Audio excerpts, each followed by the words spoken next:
Storm DJs Podcast.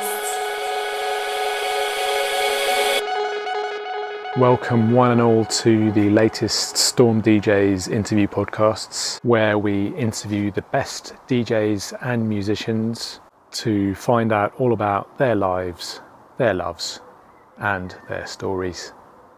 The latest round of interviews have been filmed at Higher Space HQ, otherwise known as the Biscuit Factory, not the forest behind me.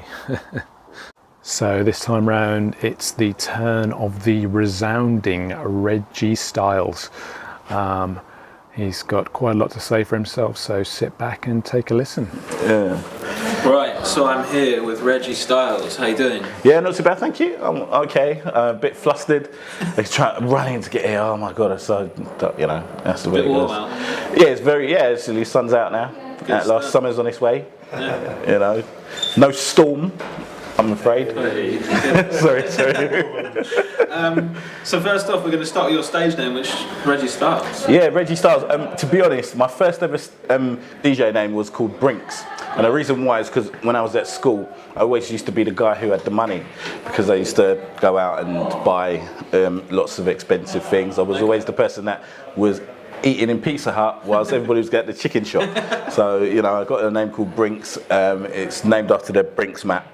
Robbery, like the van, so they claimed that I basically robbed everybody, which is not true, but and then I had a name called Reggie Spinner because I used to cut and scratch quite a lot with my mate, and then I settled on Reggie Styles because I used to wear kind of like Versace. I know it doesn't look like it now, but I used to wear Versace, Moschino. I had a bit of a, Bit swag. and also sometimes I would switch music mid-set, and then somebody just, this old Jamaican guy, who used to say to me, style upon style. So I just thought, I just called myself Reggie Styles, and that's it. So you've had a fair few names then. Did the names have different sort of alter egos, or like in terms of music styles or anything like that? Or is Not really. No, it was all quite more or less, obviously in the early days, I started playing a lot of reggae and dancehall, and then a lot of kind of like your R&B and hip hop, because I used to put on the school disco, and shock horror to the priest. He used to just like go pretty, like, oh my god, I think you're playing a bit too hardcore in the school disco. But yeah, that was about it basically. fair enough. Yeah. So for anyone who doesn't know, how would you describe your performance style or your genre at the moment? Anything really. I mean, I just try to like to see people dancing. I like to see ladies dancing.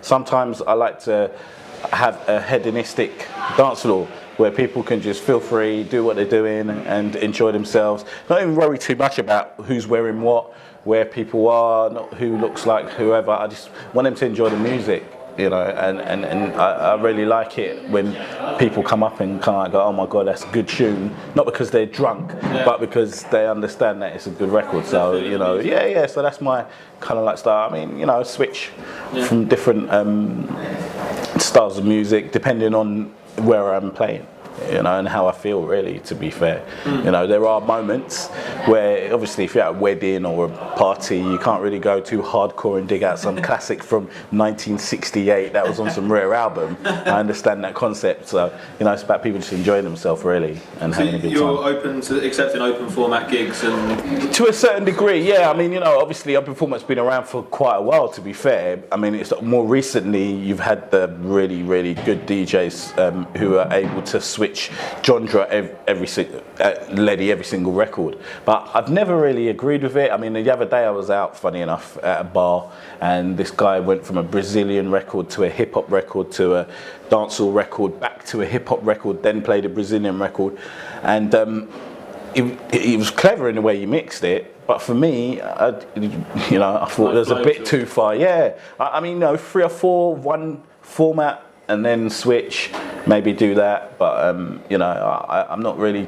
I don't believe you should mix a rock record into a hip hop record into a dance record. Yeah, exactly. It's just because the BPMs match, and that's one thing I noticed.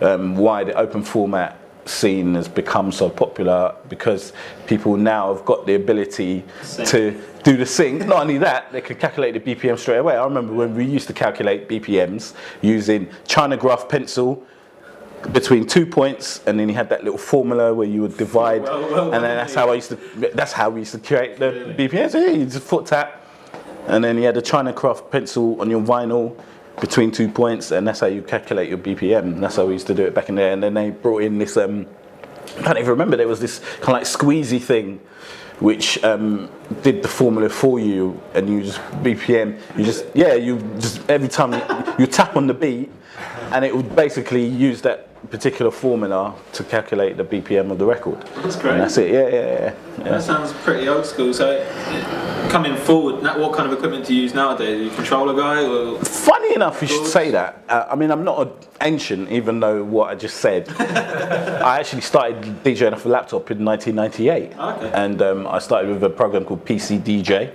I then graduated to a program called Final Scratch, which had quite a few bugs and flaws in it. And then finally, obviously, Serato came along. But I found Virtual DJ, and I was, I just got used to it. I got a bit complacent, and I used that for quite a while. And I just flow in between, really. To be fair, it depends what type of gig I'm doing and what I need to do. If I need to impress people, and alongside other DJs, I'll use Serato.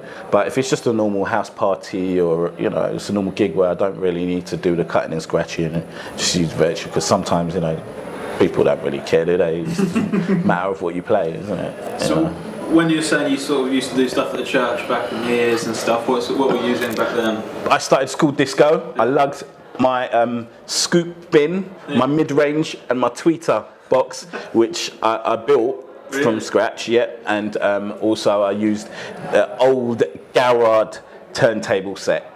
And it was white.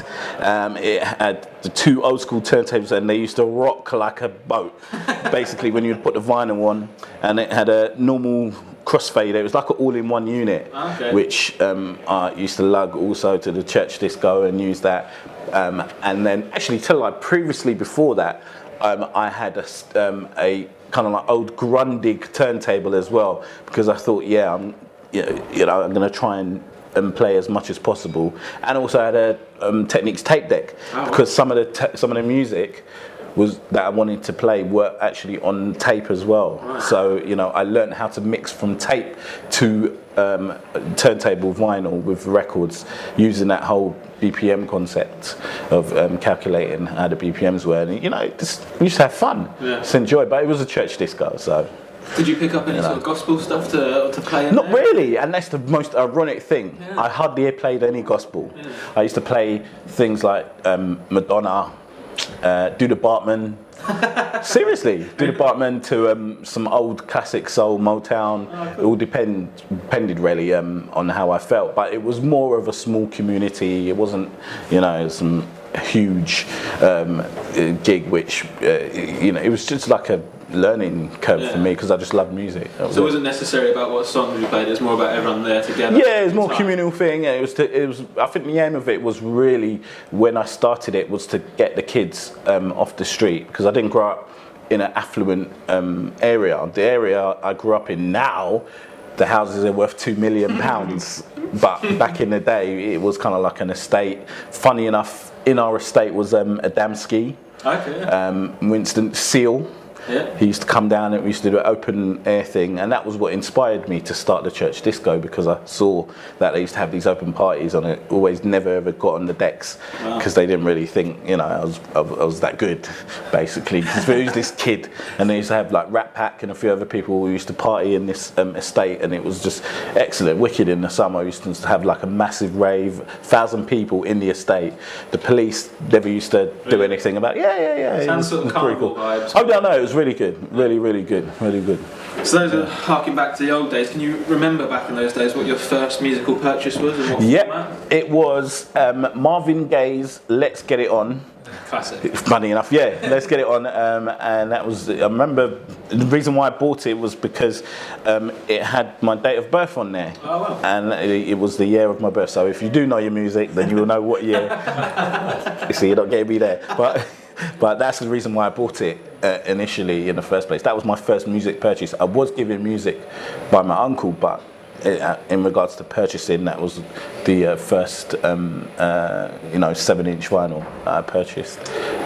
Is vinyl an important music format to you, do you think? Now it is, yeah, of course, because it's that feeling of being able to have something tangible that you can look at. You can see the writers, you can see what year it was made, you had the logos which you could associate with as well, and more importantly there's that unique moment where you put the needle on the record and hear that little small delayed gap before the record begins. You can't beat that feeling at all. It's almost like you're waiting for the band to start playing. Yes, you're like that's 3, it. 2, 1, go. Yeah, Do you know what I mean? and the odd crackle and pop depending on how old your vinyl was. Yeah. I like what you said about who's involved in it as well, because I noticed that when I was looking for a few of my records at home, on a Michael Jackson one, there's about 50 different people playing background instruments. But nowadays, you don't know who's wouldn't know. on what. Kids wouldn't. They don't care. They don't care. They don't care. They just don't care. They're not Unless it's their friend who getting them in for free in the gig. Yeah, my friend played the horns at 2:30 on the latest Skepta record. That's it basically. So you've obviously played a fair few gigs. Yeah, I've been fortunate enough. I mean, DJing was my dream for a very long time. I remember. Funny enough, my uncle, he also is a DJ and also a musician, very talented musician in Sierra Leone, and he came over and he used to do a lot of the African parties, and I always used to find myself gravitating to the sound system instead of trying to chat up the girls or watching the aunties and uncles dancing to music. So I always found myself around the sound system, and then one day he had to go off urgently to do something for about 20 minutes, and he just said to me, well, can you just put this on and then put that one on and then put that one on, and when he came back the dance floor was busy, and that was at the age of 7. Wow. So for me, I knew it was my calling at the time to be in music or in DJing or some sort. So in terms of gigs now, how often are you out and about in the week? I try to get out as every week to DJ, but just through work, through the music changing, and some of it through laziness, to be fair. I need to get a hand of the whole imagery thing and taking the pictures every other week and hitting up people. Social media. Yeah, there's a lot of skullduggery as well, as well in the business, especially in the R&B and hip hop field, because you got to kind of like sell your soul literally and play for 20 quid. It's like, for instance, somebody just called me up just now and asked me to play at a party in Mayfair, and I thought, well, okay, cool, no problem. Got round to the finally to the point where it was talking finances. And they said, oh, can you play for free for a couple of drinks? I'm like, nah, come on. And that's what you have to contend with nowadays, unless you're on the big stage, doing a lot of mainstream radio stuff and things like that. But I understand it because I'm in the business. So I know what I need to do to be playing out every week and have a residency. I would love to get a residency back again where I enjoy playing the music, and that's the only reason why I haven't been out every week in a residency, is because I wouldn't find myself enjoying the music and playing. Yeah, from listening to mixes of yours and stuff, though, you do quite a lot of radio shows and stuff. Yeah, that's right. I mean, radio has been my thing. I was in pirate radio at the age of 14. I got caught in the studio raid at the age of 14. I've done radio since very, very early age. I used to be on a pirate station called Vibes FM. I used to, and then I gravitated to being involved in the background, putting up the rigs and transmitters and stuff like that. Stuff. Yeah, exactly. So I mean, radio has always been great, but you can't beat the feeling of doing a live DJ gig either. I do try to record some of the live gigs I do as well, but they don't always. I'm not happy with the way that they sound to me personally. It's difficult to kind of translate the energy that's in the room as well, just by recording it. Oh yeah, it's not the same. But yeah. Kind of piggybacking off the last thing that you said about someone just phoning you up and asking you to do a gig for free. in the opposite sense, what is your ideal client? Obviously, someone with a blank check would be pretty ideal, but if someone said, "I want you to play this style of music," how informative? As long as it's music that I like to play, and it's people that are not in it just because it's the flavour of the month. I think some of the worst ones are the fashion parties where people call me up because my name's Reggie Styles. And I'm like, yeah, but I've done a few, and I just find some of them not really. I mean, people are probably screaming now saying, "What, models, women looking good?" But it just doesn't hit me the way that that's not me. I prefer to just play music and people enjoy music and get the odd compliment now and again and appreciate that I'm actually playing a tune that sounds good to me. Yeah. That's what I like, but I'm open for a lot of things. I don't want to limit myself, but I'm open to play a lot of places. I've done a variety of gigs over the years, from festivals to your local Sharon and Tracy feet sticking to the carpet, Luminar nightclub. So I can say Luminar because they're not in business anymore, are they? So yeah. So that I've done quite a few of those. I've done your normal party. I've done your festivals. I've played at Glastonbury. So that's one of my highlights that I've enjoyed. Like 3 a.m. in Glastonbury playing disco, soul. Wow. That was pretty cool, pretty special. What's the furthest you've been for a gig then? You've done any internationals? Been booking? Loads of international. I think probably LA. Is that well, from the UK, depends on where if you're talking about distance. So LA is probably one of the furthest. Dubai, Abu Dhabi, done quite a few. I was supposed to DJ in Australia.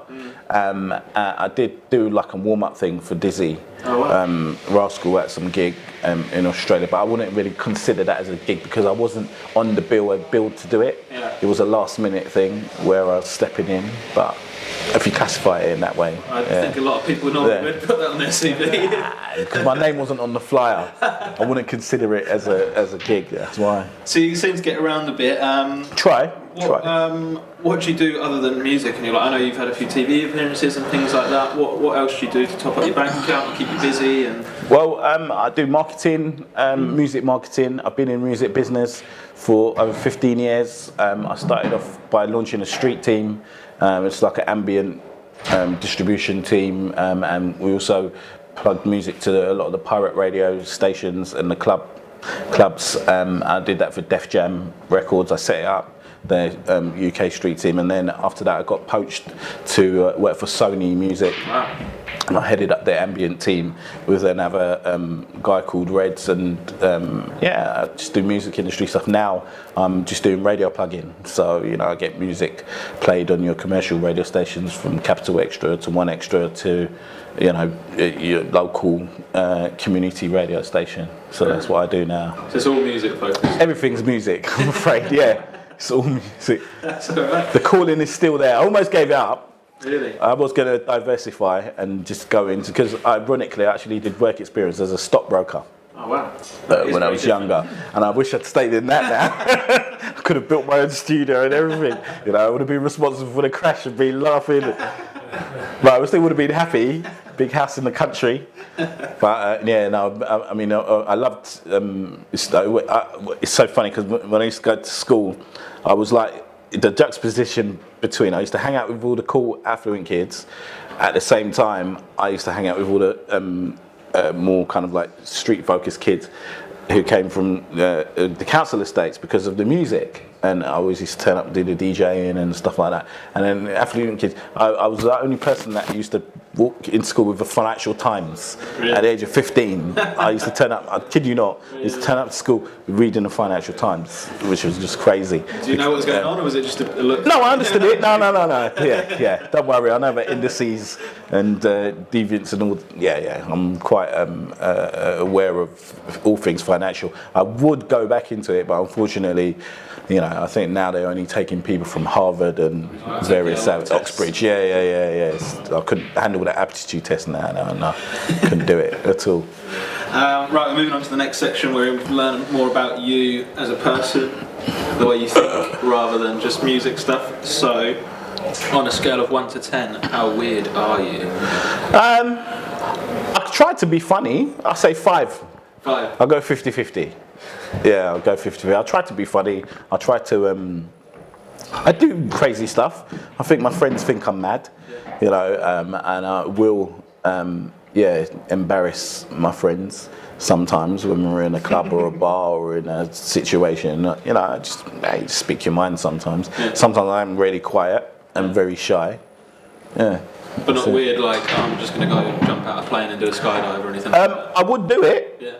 Not now, but I would. So I will say I was very, sporty and a bit of a, I would say a bit of a Svengali, basically, back in the day, you know. But I think I've grown up slightly, not too much, but enough to not do anything silly. I've got a little one, so, you know, you start thinking differently. Yeah. Calm down. Yeah, exactly. Right, we mentioned earlier the school disco, the church. What is your spiritual practice, if you have one? I won't say I'm too spiritual now. My whole family are churchgoers. I stopped going to church about 10 years ago. Almost gave away. Yeah, about 10 years ago I stopped going to church, and now I wake up and I try to encourage the universe to give me what I want. And, you know, I'll go downstairs, go out into the garden, close my eyes and try to imagine, you know, everybody being happy, good things for my family and things coming to me. And I find that works, to be fair.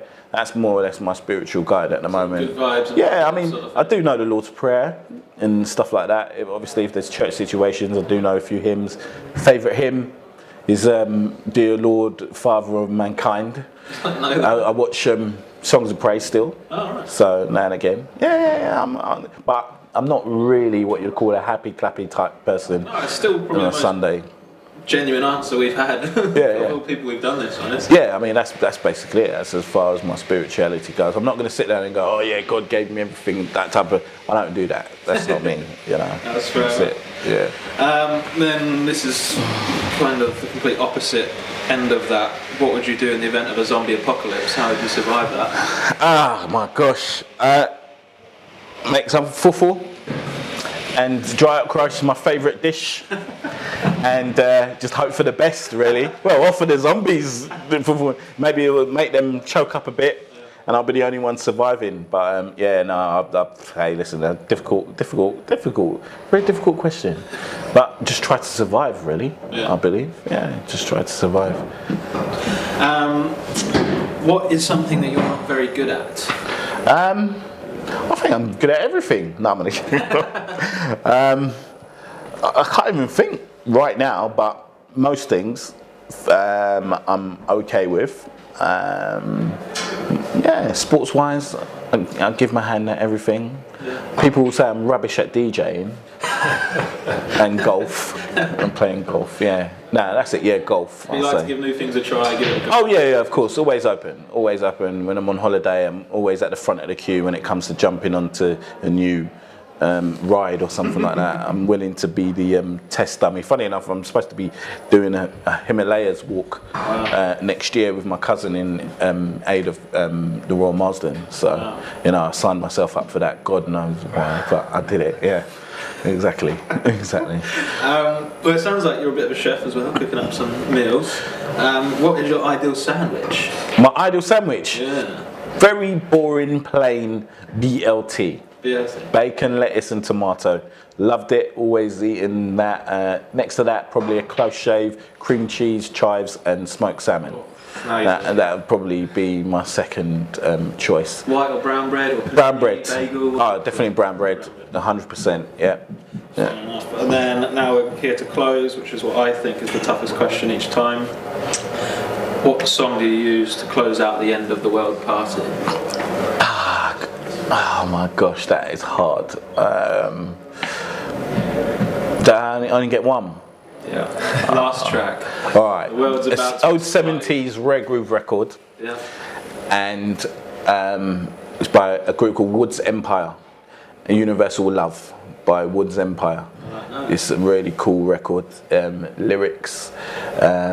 We need love. Universal love. Going back to about what I'm not good at, singing. Singing like that. Yeah. singing. Well, I'll find a copy of that song and I'll put a link into it in our podcast Yeah. for people to listen to. Indeed, it's a really good record, really good, and I think it was perfect for the end of the world, definitely. Brilliant. Well, that's all the questions I got for you. Thanks for having coming me. down. Lovely Cheers. to speak to you. Big up. Take care. Thank you very much, sir. Storm all the way. Yes. Storm DJs Podcast.